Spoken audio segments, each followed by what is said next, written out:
So, Caprice, when did you realise that you had a gambling addiction? Well, it was when I first started uni. Obviously, when you're 18 and you get student loan drop, it's 2-3 grand every few months. So I was paying at the start my accommodation and all like my usual bills, but then every time I was going out, I didn't think it was a big deal. But then I was putting £10 a time in the slot machines, and then when you're going out about 10, 15 times a week, it adds up. Like, you don't think it does, but it does. The hard part started when I went online and started putting money through there, straight through my bank account. You don't realise that you are losing that much.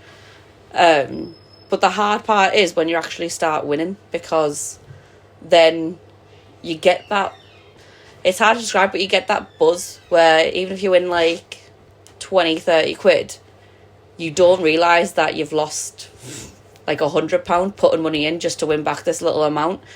And then when you start getting the little wins, you think, oh, this is easy, so I can just put more in and I'll keep getting wins at a time. And it's not the amount of money that you get, it's just the fact that you win. But then you keep putting it in, and then you start to see your bank balance go down drastically over the space of even like 3 or 4 weeks. So it got to the point where I checked my bank and I lost £800, and I'd only gained back about £100 from online gambling. It got really hard because then I started thinking, like I couldn't pay my lodge for the student accommodation, and it ended up being like I couldn't even go out with my friends because I knew I was going to spend money that I didn't have because it was all going on the online gambling slots. Did this affect, obviously you went to university, did it affect your course, your modules, your work ethic? I'd say it affected my course more because I'd be spending all that time when you could have been focused on studying and actually like doing well in university, but then you were just spending and spending and spending. It's not like you were spending on like memories with friends. You were spending just to get a little bit back, like just that little buzz of winning things. It got to the point though, like my friends wouldn't even invite me out because they knew I had a problem, even though I didn't know I had a problem.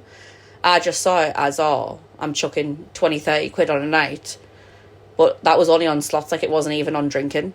So it made it hard for my friends to invite me out because they knew even before I did that it was an issue.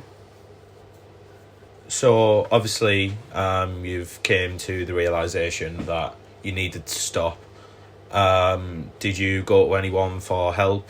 Anyone to talk to about your addiction? So I didn't think I had one until my friends got together and started telling me to my face, not just like in text or over Snapchat. Like they actually sat me down and said to my face, you do realise how much you're losing every time you go on them or every time you put money in. Because I wasn't winning anything big. So then when they sat me down and they looked through my bank with me, and at the end of having my student loan for about 2 weeks, I'd lost about £800-900 in the space of those 2 weeks, and I'd only gained back about £100. They got me involved with like the charities like Step Change and Gamble Aware. They helped me put like a block on my online gambling so I could like still put money on, but it was never a high amount. It was like £5 I could bet. But even that could, like, it would have caused a spiral if I didn't have that block in place for it. Do you have any advice for anyone who's in your position or who has been in your position? If you think that you even might have an issue or that you're putting more than you can afford to put in, I'd say just like take a step back and actually look at your bank account and see how much is going to like online games like Monopoly Casino, or even like even just like slots at the pub when you're with your friends. Because even though you might think it's only £5, it can like spiral like really badly, and then you end up not being able to pay half your bills because you've spent this much money. And it's hard to explain that to people because they just see that you've not paid something just because you want to have fun, and it's not that when you know you have an issue with it. So I just tell them, like, if you do think you have an issue, there's like so many resources out there now. And even just like talking to your friends or like talking to your family even, and just saying, look, it started out as a bit of fun, but now like I really can't stop. Like every day I'm waking up and the first thing I'm checking is the online slots. And I think the first step starts there by just admitting that you do have an issue. Thank you.